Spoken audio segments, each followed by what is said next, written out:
पूरे साल भर भारत के विभिन्न क्षेत्रों में संगठन विस्तार और जनाधार विस्तार के लिए घूमते रहते हैं, कार्यक्रम होता रहता है। उसी की एक कड़ी है लोकसभा प्रवास, एक पार्टी का कार्यक्रम है जिसके तहत माननीय गृह मंत्री आदरणीय अमित शाह जी वाल्मीकि नगर लोकसभा में एक सभा को संबोधित करेंगे और वहां कार्यकर्ताओं से मिलेंगे, कार्यकर्ताओं के साथ बैठक करेंगे और फिर उसके पश्चात पटना के बापू सभागार में स्वामी सहजानंद सरस्वती जो किसान मजदूर के नेता रहे हैं, उनकी जयंती के अवसर पर मजदूर किसान समागम भी यहाँ होगा। और आप पूछ रहे हैं कि महागठबंधन के लोग वहाँ पूर्णिया में रैली कर रहे हैं, महारैली कर रहे हैं, उससे हमको क्या मतलब? रैली करना लोकतंत्र में सबका काम है, लेकिन उनकी रैली कैसी होगी? वह रैली तुष्टीकरण रैली है। आप देखिएगा, उस दिन अपना कैमरा बढ़िया से उस दिन भिड़ा के रखिएगा।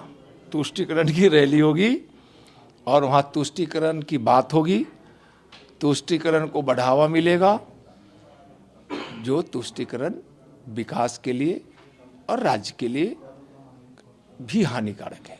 सीएम बोलते हैं हर एक बात का जवाब देंगे। किस बात का जवाब देंगे? वो तो अभी बोले हैं कि चुनाव हो जाए तब देखिएगा क्या रिजल्ट होगा। तेजस्वी जी भी कल बोले हैं या परसों। दोनों लोगों को मैं कहता हूं कि हिम्मत है तो चुनाव करा लीजिए।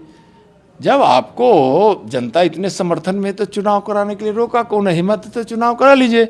भारतीय जनता पार्टी हृदय से आपका स्वागत करेगी और जनता किसके साथ है, क्या जनता के मन में पता चल जाएगा। हिम्मत है तो करा ले, हिम्मत है तो करा ले चुनाव, हिम्मत है तो चुनाव करा ले। मैं बार बार कह रहा हूँ, हिम्मत है तो चुनाव करा ले। कानून व्यवस्था को क्या कहेंगे? छपरा, फिर सिवान, आरा, बेगूसराय में फायरिंग हो रही है, लोग अभी भी कहीं ना कहीं कुछ हो ही रहा होगा। बिहार में विधि व्यवस्था चौपट है। छपरा में तो आरजेडी के नेता हैं, वो मुखिया जी, जिन्होंने इस प्रकार की निर्मम हत्या करवा दी। देश मैंने राज्य के छपरा के 2 जवानों का तीसरा जवान जिंदगी और मौत से जूझ रहा है। कितनी निर्मम पिटाई हुई है, मोटे डंडे से अपनी जिंदगी का भीख मांग रहा है, दया की भीख मांग रहा है। और इस तरह से दरिंदगी के साथ जैसे कोई राक्षस की पिटाई करता हो, राक्षस प्रवृत्ति जैसा लग रहा था। कराने वाला भी और पिटाई करने वाला भी, दोनों की मौत हो गई। रोज यहाँ मौत होती है। पटना महानगर के आप देखिए, यह बिहार की राजधानी है। 2 सप्ताह में यहाँ 15 बड़ी जघन्य वारदात हो गई, उसमें 5 लोगों की मौत हो गई। जब से सरकार यहाँ बनी है 1200 लोगों की लगभग 1200 लोगों की यहाँ हत्या हो गई। 200 से ज़्यादा माँ बहनों के साथ बलात्कार हो गया, सामूहिक बलात्कार हो गया। नन्हे मुन्नी प्यारी प्यारी बेटियों बच्चियों के साथ बलात्कार हो जा रहा है। क्या है यह? देखकर तो लगता है कि यह रावण राज है, कंस राज है। रावण राज और कंस राज की तरह यहां अत्याचार हो रहा है। अपराधियों का बोलबाला है। महागठबंधन के नेता और इनके मंत्री और सरकार पूरी तरह से अपराधियों को संरक्षण दे रही है, कोई कार्रवाई नहीं हो रही है। यहां 400 से ज्यादा हत्या के प्रयास हो गए, चोरी की वारदात, अपहरण, 195 लोगों की यहां का अपहरण हो गया। रंगदारी रोज असली जा रही है। खुलेआम अनलाइसेंसी आर्म्स से गुंडे भय के वातावरण कराने के लिए खुलेआम आर्म्स लेकर गोलियां चलाते नजर आते हैं सड़कों पर, गांव में, शहरों में। क्या है? नीतीश जी समाधान यात्रा में निकले हैं। क्या है? समाधान यात्रा में निकले हैं या अपराधियों को यह संदेश दे रहे हैं कि जो तुमको मन में आए करो, मैं तुम्हारे साथ हूं, यह संदेश दे रहे हैं।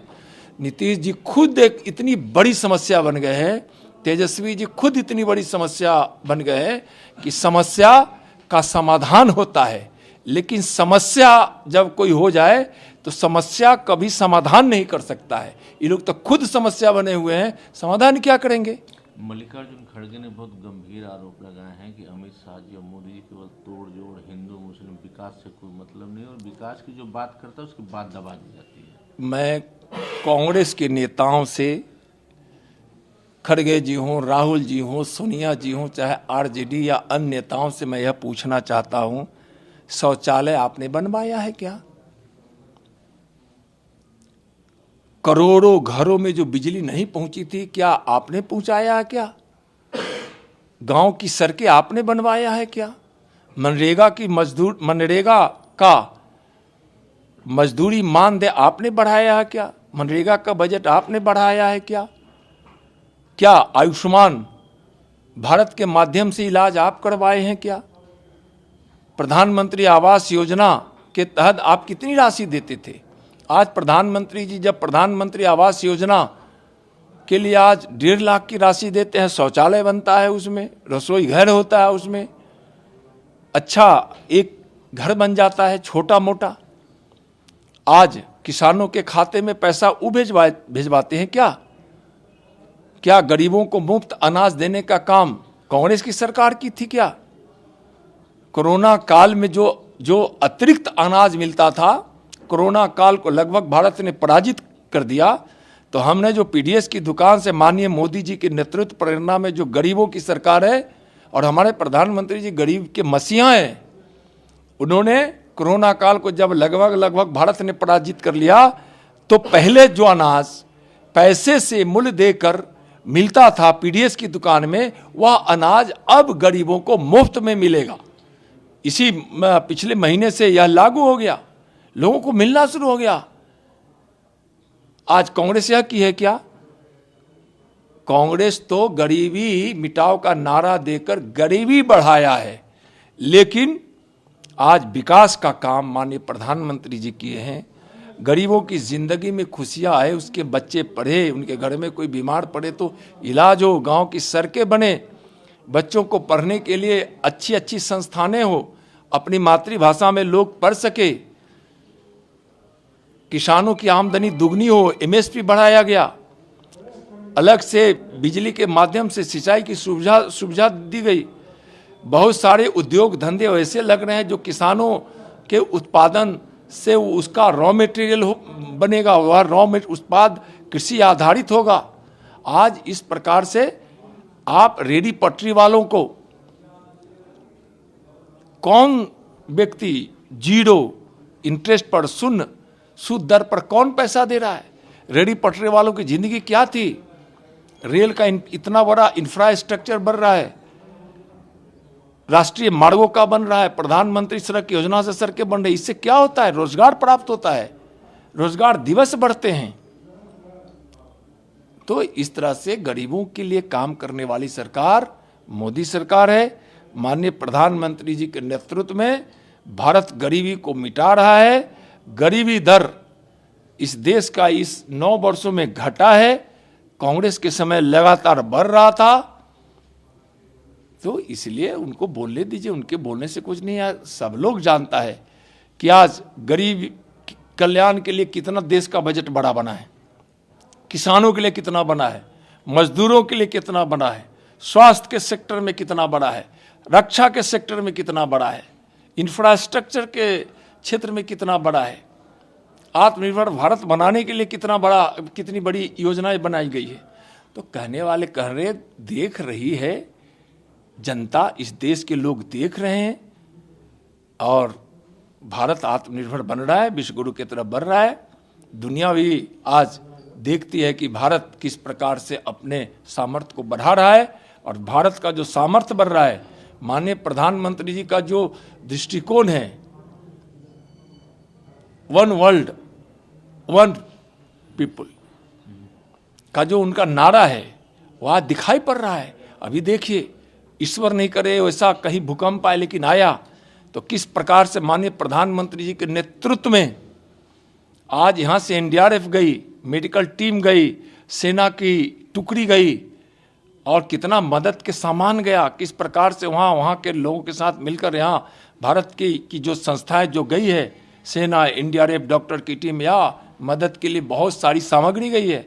भारत का आज इस प्रकार से दुनिया को सहयोग करने की भावना जो आज दिखती है, दुनिया उसको मानने लगी है।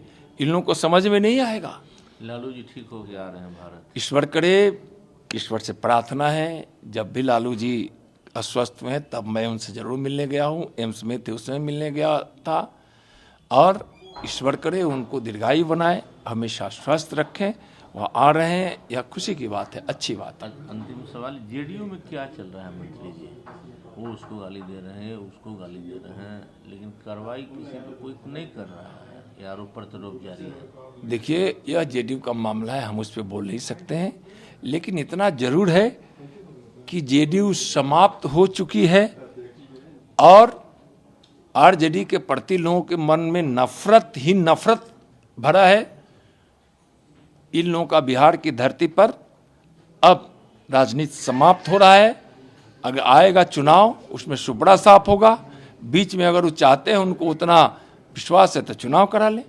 नमस्कार, मैं हूं मानक गुप्ता। अगर आपको हमारा ये वीडियो पसंद आया हो तो इसे लाइक और शेयर जरूर करें, और हां, हमें सब्सक्राइब और फॉलो करना ना भूलें ताकि आप देश और दुनिया की कोई खबर मिस ना करें। तो जुड़े रहिए हमारे साथ और देखते रहिए News 24।